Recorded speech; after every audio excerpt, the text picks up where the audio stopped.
하나님께서 7일 후에 이제 홍수가 땅에 덮일 것이니 노아와 그 가족들은 방주로 들어가라고 명령을 하셨죠.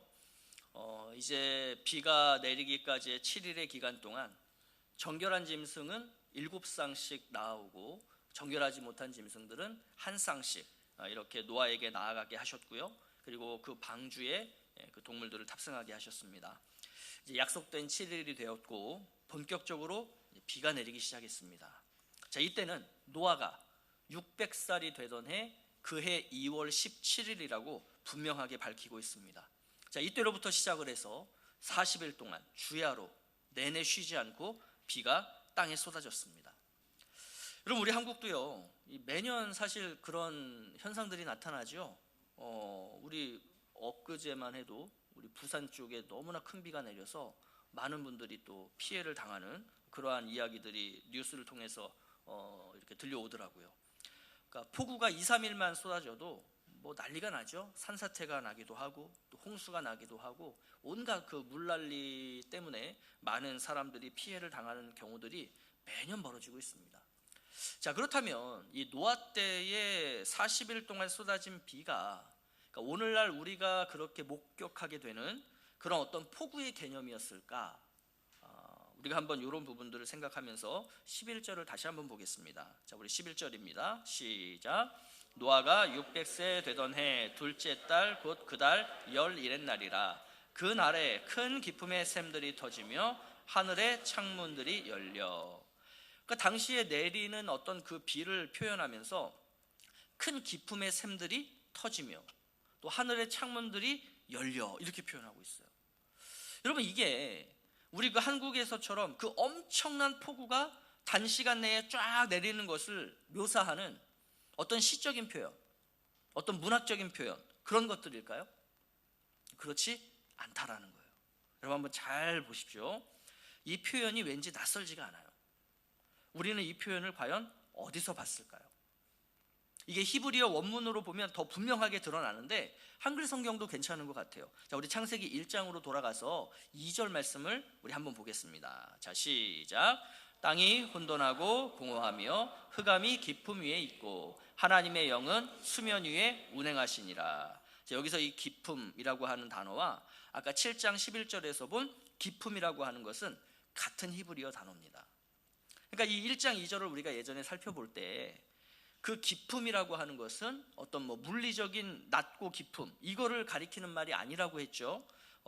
당시에 이제 있었던 원시 바다, 그러니까 태고에 있었던 혼돈의 물을 가리키는 그러한 단어다라고 우리가 이야기를 나눴었습니다. 그러면서 이때 언급되는 네 가지의 어떤 모습, 혼돈, 공허, 흑암, 깊음, 그러니까 이 단어들은 부정적이고 악한 의미에서 사용된 말들이다라고 했습니다. 다시 말해서 이 깊음이라고 하는 것은요, 하나님께서 창조하신 그 피조물들이 이 세상 가운데 생존하지 못하도록, 살아가지 못하도록 만드는 요소라고 우리가 볼 수 있겠죠. 자, 그래서 여러분, 하나님께서 그러한 사람과 또 이 모든 창조물들이 살 수 있는 환경을 만드시기 위해서 하셨던 게 뭐예요? 그게 바로 천지창조예요. 그죠? 천지창조. 빛을 만드시고 또 궁창을 만드시고 또 땅을 만드시고 또 해와 달과 별을 만드시고 이런 천지창조를 통해서 사람과 창조물들이 살아갈 수 있는 환경을 조성해 주신 거죠. 자, 그러면 이때 하나님께서는 이 혼돈의 깊음이라고 하는 이 깊음이라고 하는 것을 어떻게 다루셨을까? 어떻게 하셨을까? 어떻게 창조 과정 가운데서 이걸 처리하셨을까? 자, 1장 7절 말씀입니다. 자, 다 함께 시작. 하나님이 궁창을 만드사 궁창 아래의 물과 궁창 위의 물로 나뉘게 하시니 그대로 되니라. 그러니까 하나님이 궁창을 만드신 이유가 있어요. 왜 만드셨냐면 그 궁창을 기준점으로 해서 궁창 아래의 물과 궁창 위의 물로 나누셨다는 거예요. 자, 오늘 본문 11절에서 큰 깊음의 샘들이 터졌다는 것은 오늘날 우리가 보고 있는 뭐 바다라던가 강이라던가 이 우리 눈에 보이는 그런 어떤 물들이 아니라 당시 창조 때, 태초 때 하나님께서 궁창을 중심으로 그 나누셨던 아래의 물이 그 지표면 위로 솟아 올라왔다는 그런 표현인 것이죠. 그러면 그게 과학적으로 뭐냐? 한번 설명 좀 해달라. 이걸 과학적으로 설명할 수가 없어요. 이걸 어떻게 우리가 과학적으로 설명합니까? 아무런 데이터가 없는데. 또 하늘의 창문들이 열렸다는 것은 그 하나님께서 궁창을 중심으로 나누셨던 그 궁창 위의 물이 이 창조 세계 가운데로 막 쏟아져 내렸다는 것을 의미하는 거예요. 그걸 한번 역시 과학적으로 설명해봐라. 못해요. 이걸 어떻게 우리가 설명하겠어요? 자, 그렇지만 분명한 것은 한 가지가 있는데, 그게 뭐냐면 이 현상이 궁창 아래의 물과 궁창 위의 물이 한꺼번에 이 창조 세계 가운데로 쏟아져 들어왔다는 것이 언제 있었다고요? 노아의 나이 600세가 되던 해 2월 17일 이때 있었다는 거예요. 이때부터 40일 동안 벌어졌다는 거예요. 여러분, 그렇다면 우리는 이 장면을 보면서 뭘 생각해야 될까요? 이걸 어떻게 과학적으로 증명해 볼까? 과학적인 근거들이 어디 있을까? 이런 거 찾아야 되겠어요? 그럴 수 없죠. 성경은 과학책이 아니기 때문에 이걸 통해서 우리가 이걸 과학적으로 증명하는 것은 불가능해요. 그러면 도대체 성경은 이 장면을 통해서 우리에게 뭘 알려주시고 싶은 걸까? 이걸 우리가 생각을 해야죠. 자, 하나님께서는요, 사람과 창조물들이 살아갈 수 있도록 하기 위해서 궁창 아래의 물과 위의 물로 나누셨다 그랬어요. 이게 이제 우리가 뭐라고 표현하냐면 이거 우리가 하나님의 창조 행위라고 표현하는 거예요. 그죠? 하나님이 궁창을 괜히 만드신 게 아니에요. 이 일을 하시기 위해서 궁창을 만드신 거예요. 이거를 우리가 하나님의 창조 행위라고 본다는 거죠. 그러면 이거를 누구를 위해서 이렇게 하셨어요? 사람을 위해서. 하나님이 창조하신 이 창조물들을 위해서, 동물, 식물, 물고기, 하늘의 새, 이런 것들을 위해서 하나님이 이 창조 행위를 하셨다는 거예요. 자, 그리고 이렇게 궁창 위와 궁창 아래의 물이 나뉘어진 그 상태로 계속해서 이렇게 유지되게 하시는 거, 지속되게 하시는 거, 이거를 우리가 뭐라고 표현할 수 있냐면 하나님께서 사람과 창조물들을 위하시는 하나님의 통치 행위다, 하나님의 다스림이다, 이거를 우리가 이야기할 수 있는 거예요. 그죠? 하나님의 다스림. 그러니까 하나님이 이 세상을 통치하고 다스리기 때문에 그 궁창을 중심으로 위와 아래로 나뉘어졌던 물들이 그 자리에 있었다는 거예요. 자, 그런데 그렇게 나뉘어져 있던 아래의 물과 위의 물들이 막 땅 위로 솟아오르기도 하고 땅 위에서 쏟아져 내리기도 하는 것은 그게 무슨 의미겠습니까? 하나님께서 더 이상 이 죄악으로 물들어버린 사람과 창조 세계를 위하시는 그 통치 행위를 이제는 내가 하지 않겠다. 내가 지금까지 너희들을 위해서 궁창 아래의 물과 위의 물로 나누고 그것을 그렇게 유지되도록 내가 통치하고 다스렸는데, 내가 이제는 너희들을, 그 죄악된 너희들을 위해서 이 통치 행위를 내가 더 이상 하지 않겠다라는 것을 의미하는 거예요. 그래서 정리를 해보면요, 그 큰 기품의 샘들 그리고 하늘의 창문들이 열려라고 하는 이 표현은 어떤 극심한 기상 상태를 시적으로 표현해주는 그런 표현이 아니고요, 하나님께서 이 세상을 창조 이전으로 돌리시는 하나님의 통치 행위다, 이렇게 우리가 정리할 수 있는 거예요. 이러한 하나님의 통치 행위에 따라서 하나님께서 나눠 놓으셨던 그 궁창 위의 물과 아래의 물이 이 피조 세계 안으로 유입이 되었던 것이고요, 이게 바로 우리가 지금 보고 있는 노아 시대 때의 홍수 심판인 것입니다. 그래서 여러분들, 학자들은요, 홍수 심판을 뭐라고 표현하냐면 이렇게 표현하더라고요. 창조의 해체 작업이다. 창조의 해체 작업.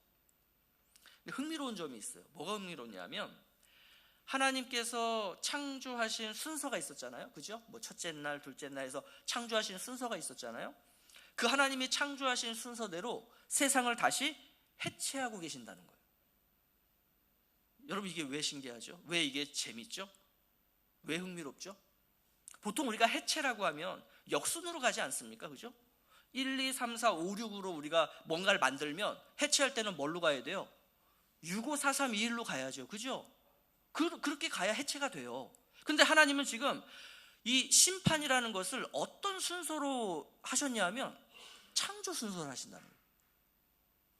자, 이게 진짜 그런가 안 그런가 한번 우리 말씀을 통해 볼까요? 자, 먼저 우리가 창조의 순서를 생각을 해볼게요. 자, 창조가 어떻게 진행이 됐냐면 땅이 혼돈하고 공허하며 흑암이 깊음 위에 있었어요. 자, 그때 하나님께서 빛을 창조하시고 또 궁창을 만드신 후에 궁창 위의 물과 아래의 물로 나누셨습니다. 그러자 어떤 일이 벌어졌냐면 천하의 물이 한 곳으로 모이게 되면서 땅이 드러나게 돼요. 자, 하나님께서는 그 땅에 동물과 식물과 인간들을 창조하셔서 그 땅 위에서 살아가게 하셨습니다. 그러니까 지금 이 네 개를 창조의 순서대로 제가 간략하게 한번 정리를 해본 거예요. 자, 그러면 이제 홍수 심판이 어떤 순서로 진행을 되는가 볼 텐데, 우리가 7장 17절부터 25절을 볼 거예요. 이걸 한 화면에 다 담다 보니 글씨가 작아서 안 보일 수 있거든요. 여러분들 성경을 보시면 좋겠고, 내용보다는 우리가 이걸 통해서 보고자 하는 것은 순서를 보고자 하는 거예요. 그래서 우리 창조의 순서를 보시면 파란색, 빨간색, 초록색 순서로 진행되죠. 홍수 심판이 파란색, 빨간색, 초록색 순서로 진행이 돼요. 제가 한번 읽어보겠습니다. 홍수가 땅에 40일 동안 계속된지라 물이 많아져. 방주가 땅에서 떠올랐고 물이 더 많아져. 땅에 넘침에 방주가 물 위에 떠다녔으며 물이 땅에 더욱 넘침에 천하의 높은 산이 다 잠겼더니 물이 불어서 15규빗이나 오르니 산들이 잠긴지라. 땅 위에 움직이는 생물이 다 죽었으니 곧 새와 가축과 들짐승과 땅에 기는 모든 것과 모든 사람이라. 육지에 있어 그 코에 생명의 기운에 숨이 있는 것은 다 죽었더라. 여러분 어떻습니까? 심판도 뭐의 순서대로 진행이 되고 있어요? 창조의 순서대로 진행이 되고 있어요. 그러니까 땅으로부터 나누셨던 그 물을 땅에 다시 있게 하시는 거예요. 그 드러나게 하셨던 그 땅을 다시 물로 덮어버리시는 거예요.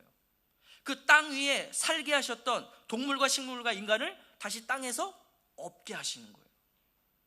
다시 말해서 창조 이전으로 되돌리는 것, 이것이 바로 노아 시대 때 하나님께서 물로 행하신 심판의 의미라는 것입니다. 창조 이전으로의 되돌림.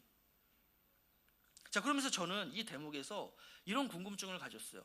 아니, 왜 창조의 역순으로 하지 않으시고 하나님은 창조의 순서로 심판을 하셨을까? 저는 이 의문이 어디 가서 풀렸냐면 창세기 8장까지 본 다음에 이러셔서 창조의 순서대로 심판을 하셨겠구나 라고 정리가 됐어요. 그걸 결론적으로 말씀드리면 이겁니다. 하나님은 재창조를 하셨던 거예요. 재창조. 다시 말해서 심판이라고 하는 것은요, 그 창조 세계의 멸망을 목적으로 한 것이 아니라는 거예요. 하나님의 이 심판은 창조 세계의 회복, 하나님 나라의 회복을 목적으로 행하신 하나님의 재창조 역사였다는 겁니다. 그러니까 이게 재창조라는 것을 하나님도 우리에게 보여주시고 싶어서 무슨 어떤 의도를 담으셨냐면, 봐라, 심판도 내가 창조의 순서대로 하고 있는 거다. 그러니까 이 심판도 결국은 재창조라고 하는 큰 틀 안에서 전반부에 해당하는 게 심판인 거예요. 그리고 이 심판이 끝나면 뭐가 있겠어요? 다시 이것을 온전케 하시는 회복의 이 창조가 있겠죠. 이 큰 틀을 봐야만 이 심판이라고 하는 것이 이게 그저 멸망을 위한 게 아니구나, 이거는 또 다른 시작, 새로운 회복을 위한 하나님의 창조의 역사구나라는 것을 우리는 발견하게 되는 거예요. 그런데 이게 그냥 추측이 아니고 이것을 알 수 있는 굉장히 중요한 단어가 이 홍수 심판의 과정 속에 등장합니다. 그 단어가 뭐냐면 우리말로 넘치다라고 번역이 된 단어예요. 넘치다라고 번역된 단어. 자, 한글 성경으로 보면요, 이 넘치다라고 하는 표현이 2번 등장해요. 몇 절에 등장하냐면 18절에 땅에 넘침에 한 번 등장하고 19절에서 땅에 더욱 넘침에 이렇게 돼 있어요. 자, 그런데 이거를 히브리어 원문으로 보면요, 넘침에라는 단어가 한 번 더 등장합니다. 어디서 등장하냐면 20절에서 등장해요. 근데 20절에는 한글 성경에는 넘침에라는 말이 없죠. 근데 히브리어에는 3번의 넘침에라는 단어가 등장한다는 거예요. 자, 3번. 우리가 이 모세 오경을 볼 때 숫자의 의미가 굉장히 중요하거든요. 3이라고 하는 숫자, 성경에서는 이걸 무슨 숫자로 보죠? 완전수로 보죠. 그죠? 완전수. 자, 이 넘침에라는 단어가요, 히브리어는 뭐라고 부르냐면 가바르라고 하는 단어인데, 그건 중요하지 않고, 원래 이 가바르라고 하는 동사는 어디에 쓰이는 주된 동사냐면 전쟁에서 승리하다라고 할 때 쓰는 단어가 가바르예요. 그러니까 사실은 홍수, 물에다가 가바르라는 단어를 쓰는 게 되게 어색한 거예요. 그러면 왜 하나님께서는 이 홍수 심판 속에 가바르라고 하는 이 동사를 완전 숫자인 3의 의미로 3번을 등장하게 하셨을까? 이걸 우리가 한번 생각해 볼 필요가 있다는 겁니다. 자, 아까도 우리가 얘기했듯이 지금까지는 하나님께서 궁창 위의 물과 궁창 아래의 물을 어떻게 하셨어요? 다스리고 통치하셨다고 그랬죠. 이거를 조금 더 직접적으로 표현을 해보면 막아주셨다는 거예요. 하나님이 그냥 궁창 위의 물은 계속 궁창 위에 있도록 막으신 거예요. 궁창 아래의 물은 궁창 아래에 있도록 막아두신 거예요. 다시 말해서 이 물들은 하나님에 대항해서 승리할 수 있었어요? 없었어요? 승리할 수 없었죠. 만약에 이 물들이 하나님을 이길 수 있는 존재였다면 넘쳤어야죠. 근데 넘치지 못했어요. 왜? 하나님이 더 강하신 분이니까. 하나님이 이 물들을 완벽하고 완전하게 통제하고 다스리는 하나님이셨으니까. 자, 그런데 어떤 일이 벌어집니까? 그렇게 하나님을 이기지 못하고 세상 속에 들어오지 못하던 그 물들이 하나님께서 이 손을 딱 떼시니까 어떻게 돼요? 물이 세상에 넘친 거예요. 넘친 거예요. 다시 말해서 세상 가운데 물이 넘친 것을 우리가 이 단어 그대로 살려서 해석을 해본다면 어떻게 해석할 수 있습니까? 물이 세상에 대해서 뭐 했다? 승리했다. 물이 세상에 대해서 승리했다는 거예요. 완벽하게, 완전하게. 그것을 그림으로 묘사해 주는 게 뭐냐면 이 세상에 있는 산 모두 가장 높은 산 그 꼭대기까지 다 넘쳤다는 거예요. 그러니까 완전한 승리, 완전한 패배를 의미하고 있는 것이 바로 이 가바르라고 하는 동사죠. 여러분, 우리가 하나님 없이 이 세상을 살 수 있다고요? 하나님의 도우심 없이 이 세상에서 승리할 수 있다고요? 이거 말도 안 되는 이야기예요. 여러분, 이런 메시지들에 속아 넘어가시면 안 돼요. 하나님이 우리를 돕지 않으시면 우리는 결코 세상을 이길 수가 없습니다. 세상에서 우리는 결코 승리할 수가 없어요. 홍수 심판은 바로 이걸 보여주는 거예요. 봐라, 하나님께서 그 막으셨던 손을 놓으시니 그 혼돈의 물이 넘쳐서 너희들을 이기지 않느냐. 하나님의 도우심이 없다면, 그 하나님의 다스림과 통치 안에 거하지 않는다면 인간은 결코 이 땅 가운데서 승리하는 삶을 살 수 없다는 거예요. 근데 중요한 건요, 성경은 이 이미지를 계속해서 반복적으로 보여주고 있다는 거예요. 가장 대표적인 내용이 뭐냐면 출애굽 때 홍해 사건이죠. 여러분, 이스라엘 백성들은 하나님의 다스림과 통치 안에 들어온 자들이에요. 반면에 당대 최강대국이었던 애굽은요, 그러한 하나님의 다스림을 거부한 자들, 다시 말해서 이 죄악으로 물든 세상을 대표하는 그러한 자들이 애굽이에요. 자, 그러한 세상은 말합니다. 애굽의 승리다. 애굽이 가장 강하다. 그 노예 민족 이스라엘이 어떻게 당대의 최강대국인 애굽을 이길 수 있겠느냐. 그래서 뭐 하라는 거예요? 애굽 백성이 되라는 거예요. 애굽의 지배와 통치 아래 들어오라는 거예요. 세상 속으로 돌아오라는 거예요. 근데 이스라엘은 어떻게 하겠다는 겁니까? 싫다. 우리는 애굽 백성이 되지 않겠다. 나는 세상의 다스림과 통치를 받지 않겠다. 나는 하나님의 백성이 되어서, 하나님 나라의 백성이 되어서 나는 하나님의 다스림과 통치 속에서 살아가겠다라며 그 애굽을 뛰쳐나온 거예요. 그러니 애굽이 어떻게 합니까? 우리랑 같이 살면 너무 좋은데, 이 풍요로운 물질과 이 엄청난 권력과 이 화려한 명예를 누리며 너희들도 살 수 있는데 왜 밖으로 나가니? 할 수 없지. 밖에 나가서 잘 먹고 잘 살아. 이랬겠어요? 절대 세상은 그렇지 않죠. 절대 세상은 그렇지 않아요. 싸우자는 거예요. 과연 너희들이 누구에게 속해 있나 한번 겨뤄보자는 거예요. 결판을 내자는 거죠.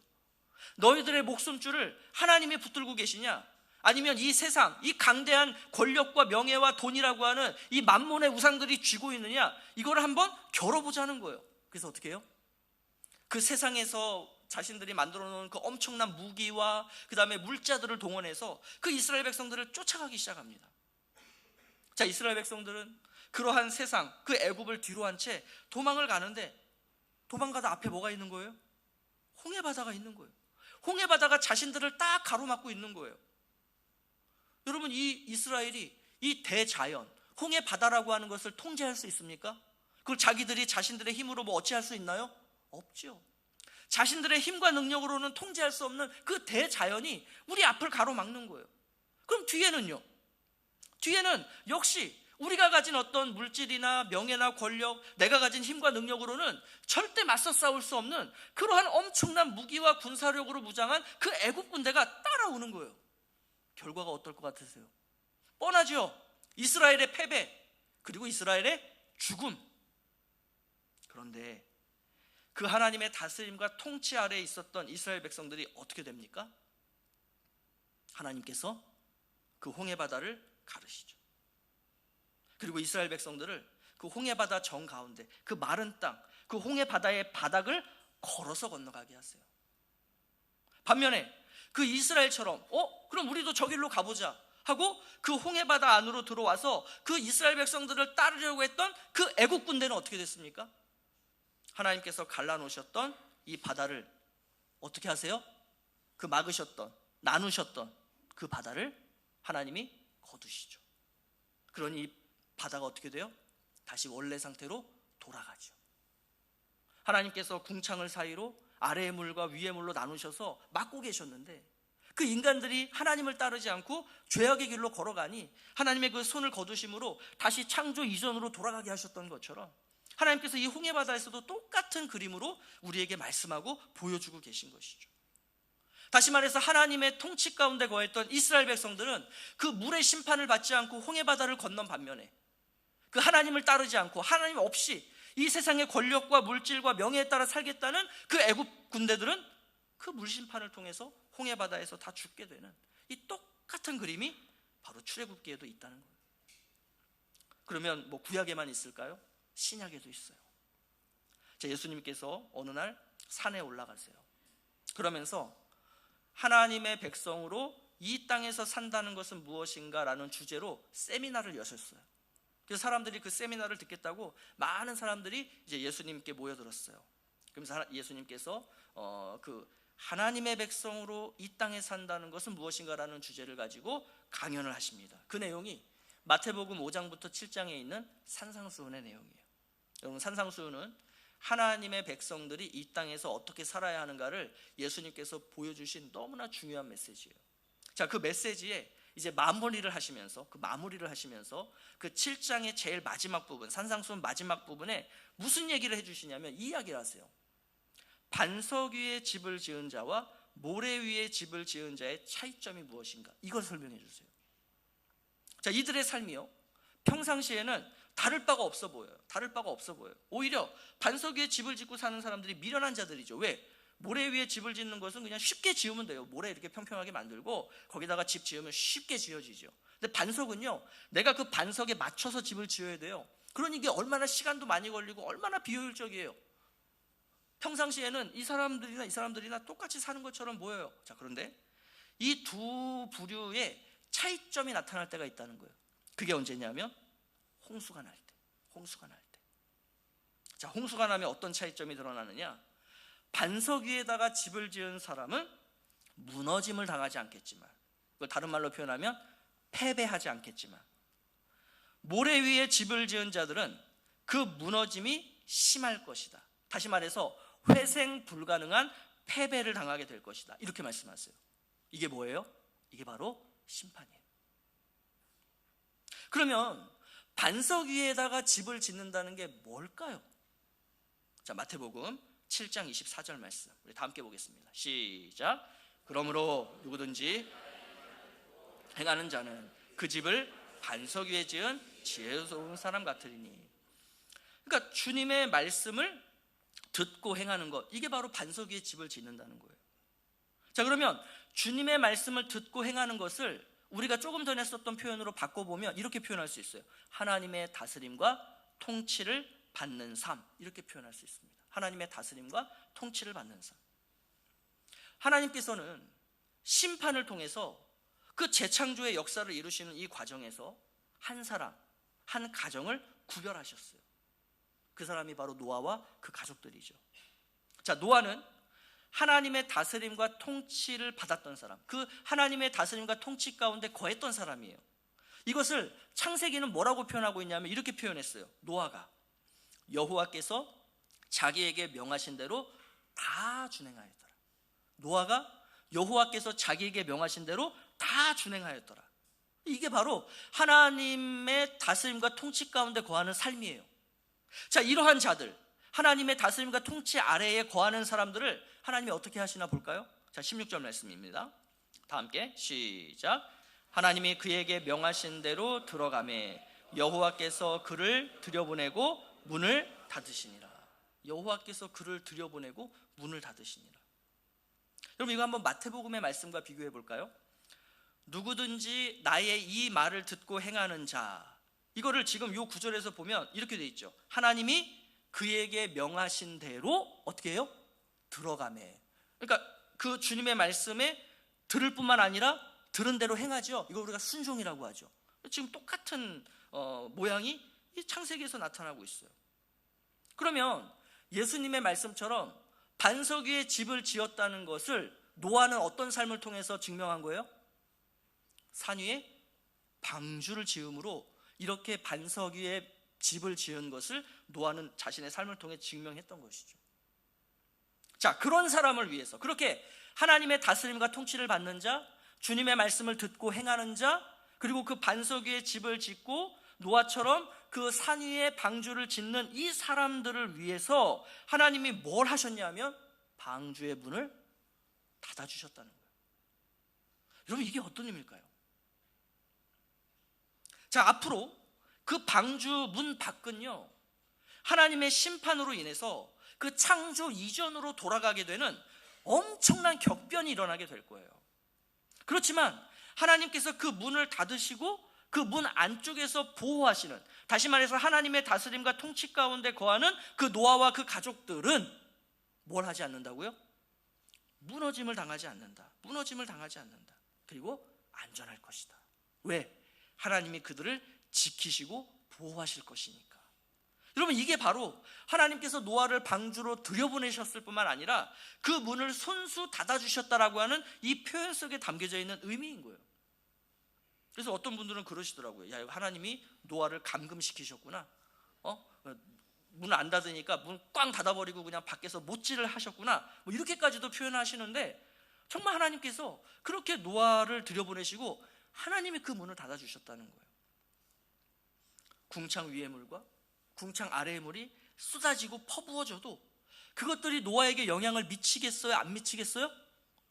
안 미치도록, 그 영향을 미치지 못하도록 하나님께서 그 노아와 가족들을 혼돈의 물과 나누셨다, 구별하셨다, 이것을 보여주고 있는 거예요. 다시 말해서 이들을 하나님의 품 안에 안으시고 하나님의 다스림과 통치하심 가운데 거하게 하셨다라고 하는 그러한 의미인 것이죠. 여러분, 사도 바울이요, 당대 최강의 힘을 가진 제국이죠. 바로 로마. 그러니까 이 로마로부터 당시에 기독교가 핍박과 억압을 받고 있을 때, 그래서 정말로 그 핍박과 억압의 가장 한복판에 있었던 그 로마 교회 성도들을 향해서 이렇게 이야기를 해요. 자, 우리 로마서 8장 말씀인데 우리 같이 한번 읽어보겠습니다. 이걸 읽으실 때 그냥 읽지 마시고요, 한번 이 창세기의 노아의 홍수 장면을 생각하시면서 거기에다가, 그 위에다가 이 말씀 한번 이렇게 겹쳐보세요. 자, 함께 읽겠습니다. 시작. 만일 하나님이 우리를 위하시면 누가 우리를 대적하리요? 누가 우리를 그리스도의 사랑에서 끊으리요? 환난이나 곤고나 박해나 기근이나 적신이나 위험이나 칼이랴. 내가 확신하노니 사망이나 생명이나 천사들이나 권세자들이나 현재일이나 장래일이나 능력이나 높음이나 깊음이나 다른 어떤 피조물이라도 우리를 우리 주 그리스도 예수 안에 있는 하나님의 사랑에서 끊을 수 없다. 없다. 여기 등장하죠. 높음이나 깊음이나. 하늘 위에 있는 그 궁창 위에 있는 물, 하늘 궁창 밑에 있는 그 물, 그 높음이나 깊음이나 그 어떤 피조물이라도 우리 그리스도 예수 안에 있는 하나님의 사랑에서 끊을 수 없다라는 거예요. 없다라는 거예요. 그래서 여러분, 한번 이거를 오늘 홍수 장면에 겹쳐보세요. 만일 하나님이 우리를 위하시면, 이게 오늘 노아의 그 그림에서는 뭘로 등장해요? 하나님이 노아를 위해서 문을 닫아주시면, 노아를 위해서 행하신 거예요. 문을 닫아주시면 그 무엇이, 그 어떤 혼돈의 물이라도 그 문을 뚫고 들어가 그 노아와 노아의 가족들을 죽일 수 있어요? 없어요? 없다는 겁니다. 없다는 겁니다. 온 세상을 멸망으로 몰고 갈 정도로, 그 막강한, 온 세상을 전부 다 뒤집어 엎을 정도로 그 강한 그 혼돈의 물마저도 하나님의 보호하심은 뚫지 못했다라는 것을 이 성경은 지금 우리에게 보여주고 있고 말씀해주고 있는 거예요. 여러분, 그렇다면 저와 여러분은 이 말씀이 오늘과 심지어 지금 이 시간에도 유효하며 오늘 내 삶 구석구석 가운데 이 영향을 미치고 있다는 것을 믿으시냐는 거예요. 세상은 우리가 애굽을 이길 방법 없다, 로마를 이길 방법은 없다, 그러니 너희들 애굽 백성이 되라, 로마 백성이 되라는 거예요. 근데 성경은 말씀하세요. 하나님이 우리를 위하시면 그 로마가, 그 애굽이, 이 세상이 우리를 어떻게 하겠냐는 거예요. 하나님이 우리를 위하시면, 우리가 하나님의 다스림과 통치 아래 거하면, 우리가 주의 말씀을 듣고 행하면 그 무엇도, 심지어 그 높음이나 깊음 그 자체인 이 노아 시대 때의 그 혼돈의 물마저도 우리를 하나님의 사랑에서 끊을 수 없다라고 말이죠. 오늘 우리는 이 두 개의 메시지 중에서 무엇을 취하고 있고 어떤 메시지에 따라서 살아가고자 여러분들은 발버둥 치고 계십니까? 우리가 애굽의 백성이 되면, 로마의 백성이 되면 하나님의 심판에서 구원받을 수 있겠습니까? 반대로 우리가 하나님의 백성이 되어서 하나님의 다스림과 통치 가운데 있게 되면 애굽과 로마, 이 세상의 억압과 박해와 강요를 이겨낼 수 있을까요, 없을까요? 지금 여러분의 삶 속에서 여러분에게 격변을 일으키고 있는 요소가 있다면 그게 무엇입니까?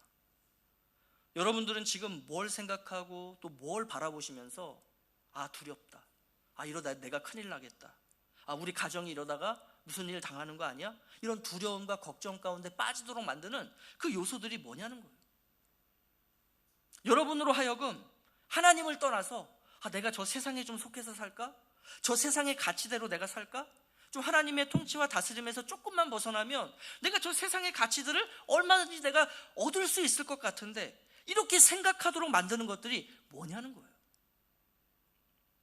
우리 모두는 예수 그리스도를 믿음으로 이미 그 방주 가운데 탑승한 자들임을 믿으시기 바랍니다.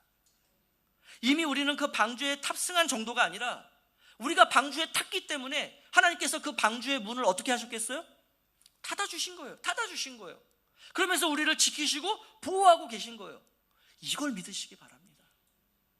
이 세상의 그 무엇도 우리 주 그리스도 예수 안에 있는 그 하나님의 사랑에서 우리를 끊을 수 있는 것은 아무것도 없다라는 것을 믿음으로 선포하시며, 이 세상 속에서 담대하게 그 주님의 말씀에 따라 순종하는 여러분들, 하나님 나라의 백성답게 하나님의 다스림과 통치 아래 거하시는 그런 하나님 나라의 참된 백성들이 되시기를 예수 그리스도의 이름으로 축복합니다.